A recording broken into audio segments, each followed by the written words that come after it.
Oh, hey. Good evening. Welcome to your Thursday evening stroll around your celestial neighborhood. I'm Irene Pease, your friendly neighborhood astronomer. Just silencing the phone here. Excited to do another mission of the month. It's that time of month. It's April's mission of the month. I was thinking about talking about how our tax dollars are spent, but since tax day has been delayed, we're going to go with something else. Yeah, so excited to use the same old visuals, not same old, but very exciting. We use Stellarium. We'll be popping over to in just a minute. You can find that at stellarium.org, and you see open space in the background right now. You can find and download that for free at openspaceproject.com. So I'm going to pop on over to some Stellarium and just, see what's happening up in the night sky this next week or so, like we do. So we have our gorgeous Brooklyn skies looking at now. And if you did your homework from last week, you know about how dark your skies are where you are, and maybe have a sense of some of the brighter things, some of the fainter things that you can see, some of the limits of what you may or may not be able to see. But I want to go ahead and turn around. I usually look kind of towards the west because it's like we're catching like stuff just as things are ending. They're setting in the western part of the sky. And I have to kind of fast forward through time because it's not quite dark out these days. Of course, Stellarium doesn't quite simulate weather. We have like rain and whatnot happening here at the moment. But in Stellarium, the skies are always nice and clear. Don't do clouds there. So we have a moon out. The moon's going to be moving through phases this week, and that's actually kind of a highlight. One exciting thing, if you're not in New York, but maybe in, I don't know, Japan, a cool thing that's happening is a conjunction between Mars and the moon. Whoosh! So look at that. So like right between the 16th and 17th, the moon sweeps right past Mars. So if you're on the opposite side of the Earth from New York, you can actually see an occultation. So the moon would actually pass in front of Mars. So that would be really fun. I think we had one here last summer where we saw like Mars popping up from behind the moon kind of early in the evening. So we won't see that on this side of the Earth, but if you're on the other side of the Earth, you might get to see that in your evening sky. So yay. The other fun thing that's happening with the moon, I guess, just is that it's going to be close to another open cluster. Here on the 17th. So no, we don't get to see the moon with Mars right next to it, but we do get to see the moon next to the lovely open cluster M35. So if we zoom way in here, I'd have to turn that on. M35, yeah. So zoom way in, and there's this pretty star cluster in here. I never actually call it the shoe buckle cluster, but it's a relatively bright cluster. Might be tricky to see with the moon right next to it. It's relatively bright. It's magnitude 5.1, 5.3-ish due to air mass. But that could be a fun thing if you have binoculars. See if you can spot that star cluster next to the moon. Guessing the moon's going to drown it out, but won't it be fun to try? So maybe a fun astrophotography project for people who have the astrophotography things happening. The other cool thing that's happening with the moon, obviously it's phases, and the moon is just, nice to look at anyway. But this is the week when some of the Apollo missions are going to be, like those landing sites are going to be nice and visible. So a little later in the week, early next week, if we look towards the 18th and 19th, 20th, 19, 20, there we're seeing, in particular, the Apollo 15, the best one, the landing site. So that's going to be sunrise over the Apennines, which is like one of my favorite things to see. So the Apollo 15 landing site just on the other side of those mountains in this big old crater up here. Mare, it's big old Mare. Um, but that's a fun thing to watch for. And I know I keep threatening to do like a whole show on Apollo 15, and it's, you know, the 15th of the month. But again, I kind of passed it over for the thing that happened earlier this week, which of course was the 60th anniversary of Vostok 1 and Yuri Gagarin's historic flight around the world, mainly in space. So that's the excitement for this month, I think, and for this week, and just in general, it's pretty exciting. People in space, always exciting. We do have people in space right now. We have a crew of 6, 7. What did I put down? I think it's 7 people currently on Expedition 64 on the ISS, and they're going to be swapping out crew members later this month, I think, using Crew Dragon, the SpaceX launch system. So that's something to look out for. Always check your apps for local ISS passes and passes of shuttles running to and from the ISS, because that's a super fun thing. People in space. Always good times. So, yeah. So speaking of people in space, let's pop back on over to our open space and see if we can't catch a little bit of Yuri's flight. All right. So not promising anything amazing, but a little bit of fun, hopefully, with this. As always, things are kind of like crammed in last minute with whatever I have time for. But with help from others, managed to get a little bit of pretty cool data loaded into OpenSpace to see just a little bit of the flight here for Yuri Gagarin.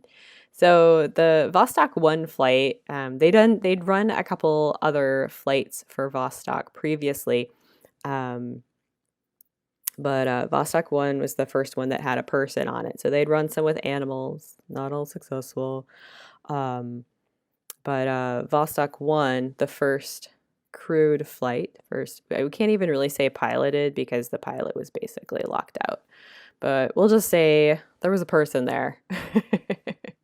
So we're just going to kind of travel, I think, along part of this, if I can catch it. Let me pause and just see where I am in time for centered. Try to not fly through the earth. Yeah. So we're just going to catch up with Vostok 1 kind of partway along its flight. So it basically launched from Kazakhstan area. More on that in a sec. Kind of up and over the northern part of the then Soviet Union. And then into sunset. So it was just one loop around the Earth, and we'll just kind of catch up here and kind of float with it. Move through a little bit of time here. See if we can find a Vostok? Pretty sure it's in here, but it's a little bit dark out. So there we go. Some artificial lighting for us. Cool. There it is, little Vostok. Okay. So we're just zipping through about 5 seconds per second. I might speed up time in a bit. But so this was launched from a site that we're just going to call Baikonur, but it wasn't actually Baikonur at the time. It was some site outside of another town that I probably won't pronounce correctly, Tyradam. And it was like later renamed Baikonur because the Soviet Union announced that it had launched from Baikonur. So then they named this place Baikonur so that, you know, they would retroactively be correct. So, I mean, it was the Cold War. Everyone was pretty secretive about their stuff and whatnot. So, you know, it was a different world. But this is kind of our little model of Vostok 1. So this came from think from Ilya Nemenin, with modifications by Mayong Murni Adrim. So I got all this data courtesy of James Hedberg, who's the planetarium director at CCNY and has done some really amazing stuff in open space. So if you haven't seen what's happening with CCNY's planetarium and what they're doing with open space, definitely check them out because it's amazing stuff. So thanks, James, for the data and getting this all loaded in here today. So we have this little model. There are others that I've seen, like some cool videos, but this is what I have to play with tonight. Not much that I can say about it. There were a couple openings where you'd be able to like look out. I think one of them was actually behind the pilot, and there was one off to the side, and then there was one that I think this would be like the direction he was facing in there. And there were some other like parts that kind of unfurled and but it was in communication. So it had some communication antennas and whatnot on it. But yeah, built for a relatively short flight. There were provisions that he was given as he sailed around the Earth, just in case they didn't quite get him deorbited correctly the first time. He had several days, I want to say like 10 to 13 days worth of food at least. I'm not sure how much oxygen was up there. I think they had a different mix of oxygen that they were using, that the Soviets were using compared to the US. So this was like basically competing with the Mercury program that the US was running at this time. And of course, the Soviets got there first. But yeah, so he had like several days of food provisions. So I guess he could eat up there if need be. And then also in case, he accidentally landed in maybe not so friendly territory, because again, Cold War. But and they actually just painted the CCCR on his helmet, like just as they were like getting him to the launch site, so people would know like who he was, like not a spy, but like a cosmonaut, again, in case he landed where he wasn't supposed to. So yeah, loads of fun.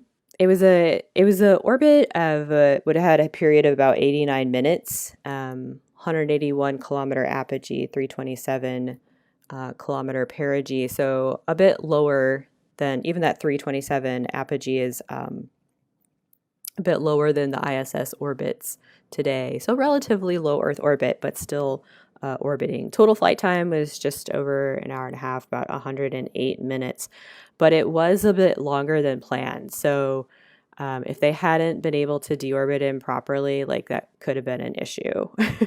But it all went well, so that was great. So this was basically morning Moscow time, 9 in the morning, which would have been like 2 a.m. in New York. So it was basically nighttime over the US. So basically we should be flying, not sure exactly where we are right now, but basically over the South Pacific. We went kind of over Samoa, American Samoa, but at night, so we wouldn't have seen it. I'm just going to speed this up a little bit. Or actually, what I want to do is figure out kind of where we are. Turn on some constellations. One of the kind of cool things was that since he was going like pretty high north, and then pretty far, so we're still coming up. I'm going to speed up time a little bit more. Yeah, so 60 seconds per minute here. If I'm coming around a little slower. Whoops. Oh, actually, sorry. So I missed it. So actually would have seen Argo Navis, the whole ship, kind of as he floated over the Straits of Magellan in the evening. So just before sunrise. So sunrise would have been up kind of over the southern Atlantic Ocean, kind of skidded like again through the Straits of Magellan, and whoa, we're going really fast now. did a little bit of a burn just coming up on the the continent of Africa, and then kind of a deorbiting at the northern part of Africa. So if I kind of pause time, you can kind of just pull out and see where this trail took us. So I kind of blasted through that part. And again, this isn't quite exact, but this is close enough for government work, we'll call it. Do that one. So if we move out, we can kind of see kind of where he went, this nice white line pulling away from ye olde Earth. I guess we can turn off the constellations. So basically, focus on Earth.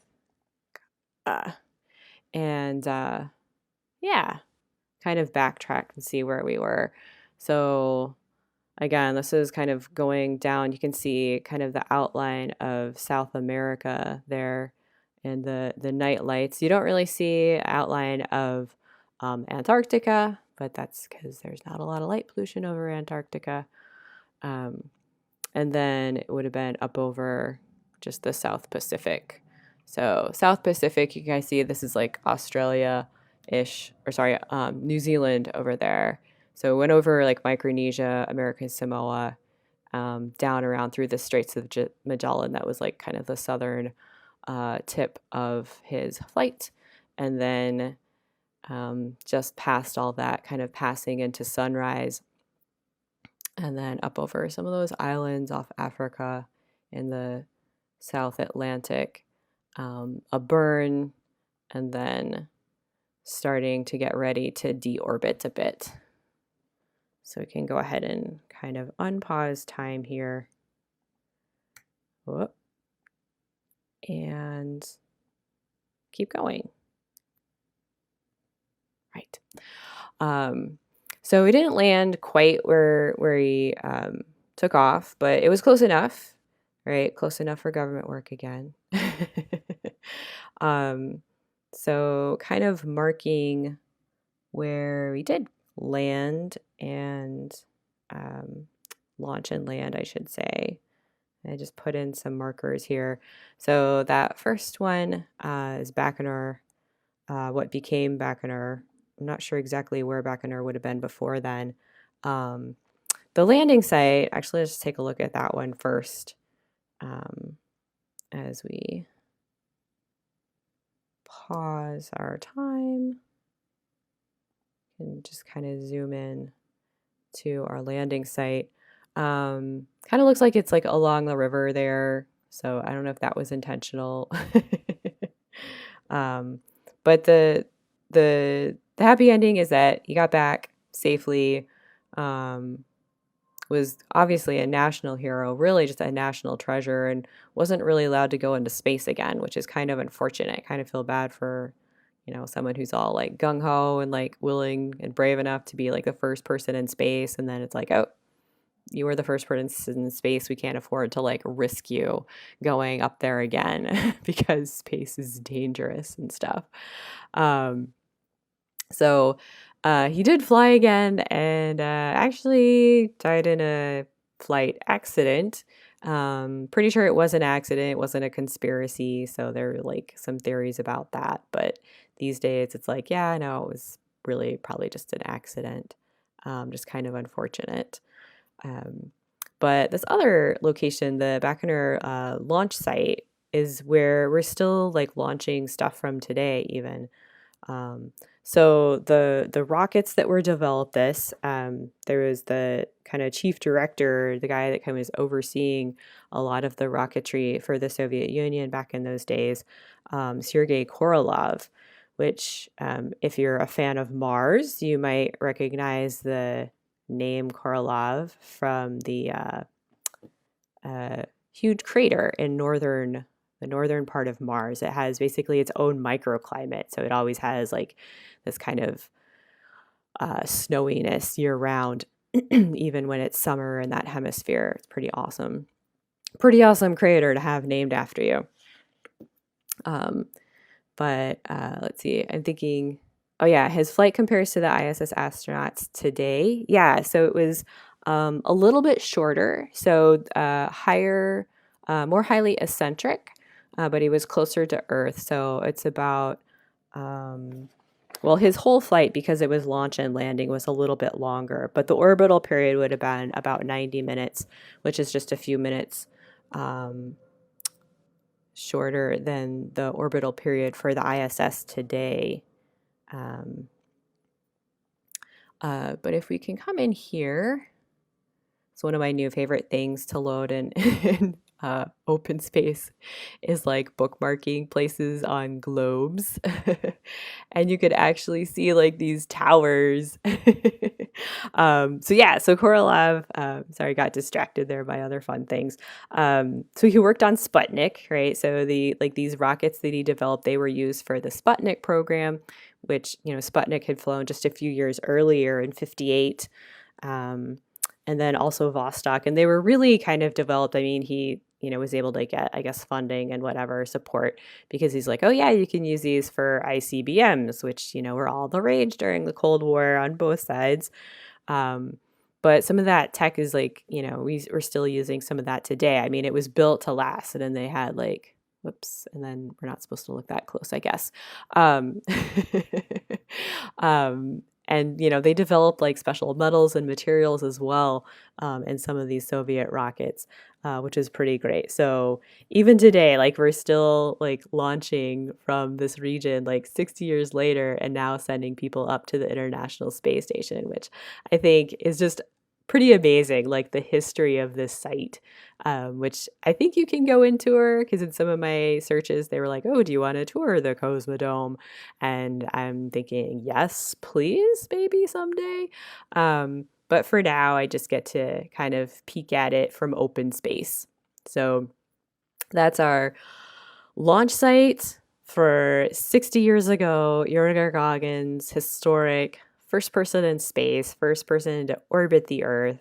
Super cool. And even today, now we have Crew Dragon, which launches, I guess they're out at the Cape, but we're still launching people to the ISS from that same location 60 years later, which is just super awesome. So that's just a short mission of the month for April. Pretty exciting stuff, but we're going to go ahead and just wrap that. So thanks again to James Hedberg, and again, the director of the CCNY Planetarium. Definitely check out what they're doing as well with open space. A lot of really cool stuff that James has loaded in.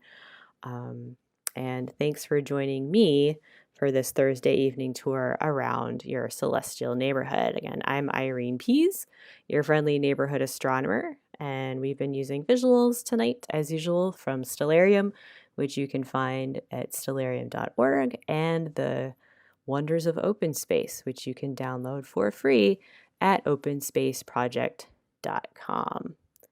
Thanks, everyone. Be safe out there. Clear skies, don't forget to wear a mask.